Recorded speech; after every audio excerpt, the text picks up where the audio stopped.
I am the Tofu Golem. Please enjoy the video. You start by ensuring prerequisites are met. Update your iPhone and stereo firmware, and use a known good Apple-certified cable.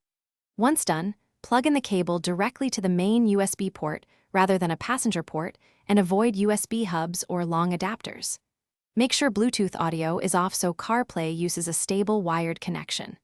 If Carplay still feels laggy, force close apps on the phone and reboot both devices. These small resets often restore responsive behavior quickly. Next, perform deeper diagnostics. Open settings, forget the Carplay or USB accessory entry, then reconnect while the phone is unlocked. Inspect the head unit's USB power and data mode.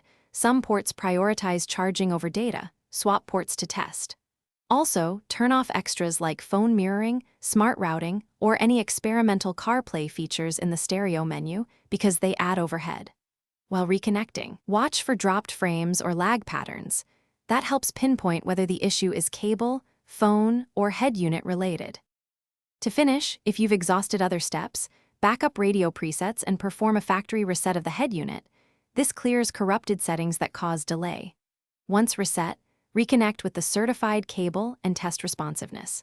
If lag persists, try a different iPhone or a known good adapter to isolate whether the phone or stereo is at fault.